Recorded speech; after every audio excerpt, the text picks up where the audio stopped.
जय श्री कृष्ण। स्वागत है आपका सारथी त्रिशला के साथ। कैसे हैं आप लोग? कैसे हैं घर में सब? जरूर बताइएगा।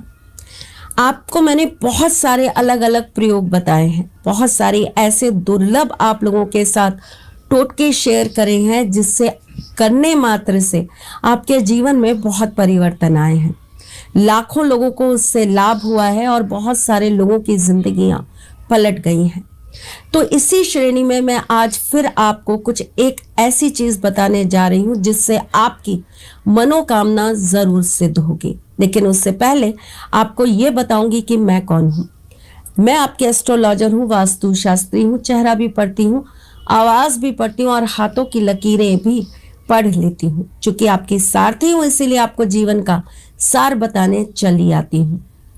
जब जब भी हम अपने मन के अंदर कोई मनोकामना रखते हैं, किसी चीज की इच्छा उत्पन्न करते हैं, तो हमें ऐसा लगता है कि ईश्वर एक बार हमारी मनोकामना सुन ले, क्योंकि और किसी से अपनी मनोकामना कहने से वो सिद्ध नहीं होगी। लेकिन अगर ईश्वर के दरबार में हमारी बात पहुंच गई तो ये हमें विश्वास होता है कि वो जरूर पूरी हो जाएगी। लोग अपनी मनोकामनाओं की सिद्धि के लिए मनौती मांगते हैं। मेरा ये काम हो जाएगा, मैं वैष्णो देवी जाऊंगी। मेरा ये काम हो जाएगा, मैं सवा मणि कर लूंगी। मेरा ये काम हो जाएगा, मैं ऐसा ऐसा प्रसाद चढ़ा दूंगी। मेरा ये काम होगा, मैं नंगे पैर मंदिर आ जाऊंगी।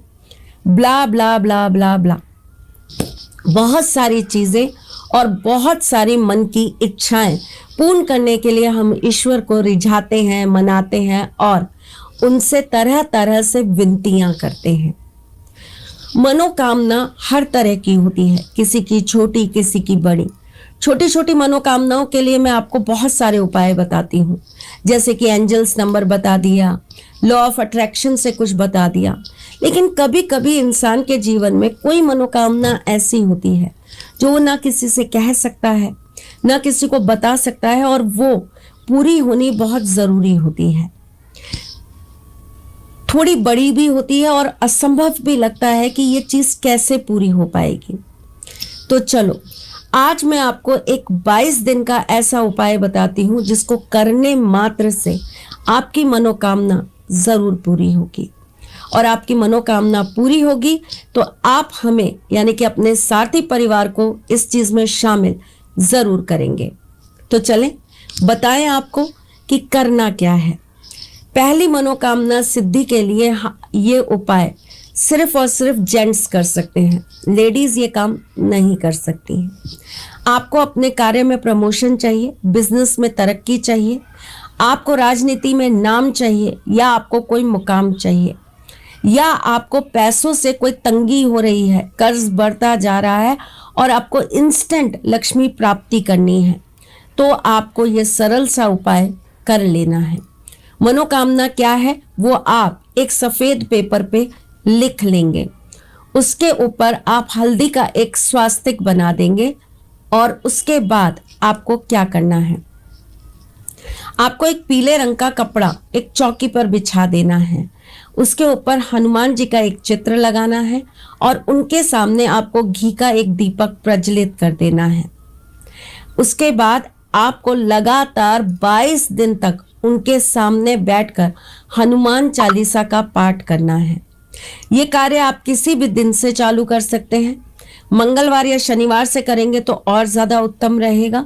और आपको इस बीच में कुछ नियमों का पालन करना है, जैसे कि आपको किसी भी प्रकार से मांस मदिरा का सेवन नहीं करना, प्याज लहसुन आप नहीं खा सकते, आपको ब्रह्मचर्य का पालन करना पड़ेगा, आपको किसी दूसरे के घर का खाना पीना नहीं खाना है, आपको बहुत सात्विक जीवन निकालना है और आपको कभी भी किसी के साथ गाली गलौज या झूठ नहीं बोलना है।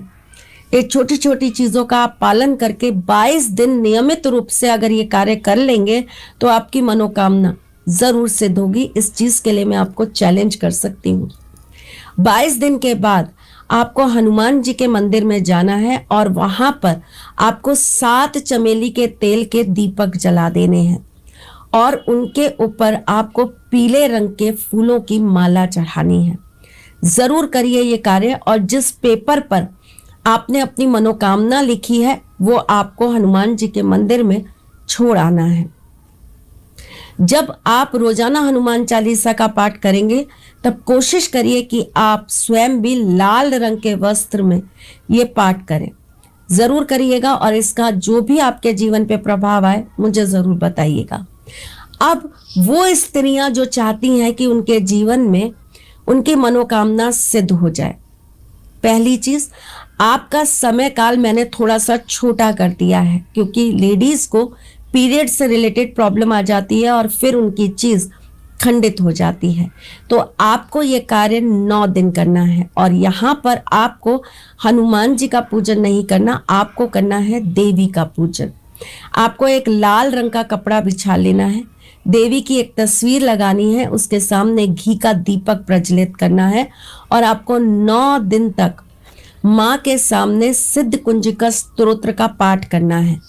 वही सफेद रंग के पेपर के ऊपर अपनी मनोकामना लिखनी है, उसके ऊपर हल्दी का स्वास्तिक बना देना है।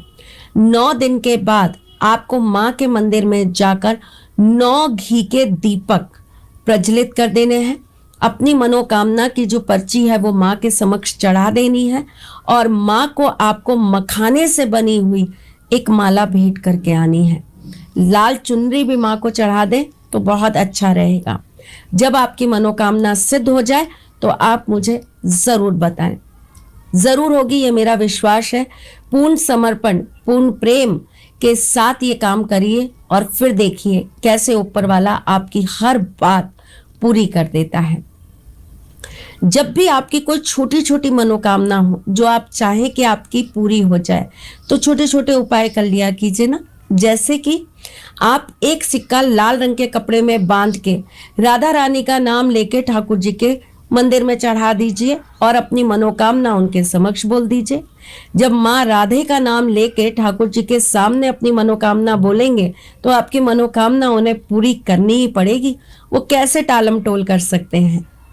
इसी प्रकार अगर आपकी मनोकामना सिद्ध ना हो रही हो तो आपको तुलसी की बनी हुई माला हनुमान जी के मंदिर में चढ़ा देनी है और साथ में आपको 11 बार श्री राम जी का नाम लेकर अपनी मनोकामना उनके समक्ष बोल देनी है।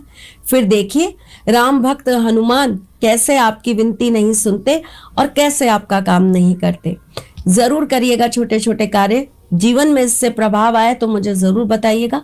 मैं तो फिर आती रहती हूँ और फिर आऊंगी कुछ नया, कुछ अलग, कुछ अद्भुत लेकर। तब तक के लिए मुस्कुराते रहिएगा, रिश्तों में मजबूती बना के रखिएगा, अपने साथी के साथ यूं जुड़े रहिएगा, प्यार देते रहिएगा, प्यार लेते रहिएगा। ख्याल रखिएगा अपना और उनका जिनसे आप प्यार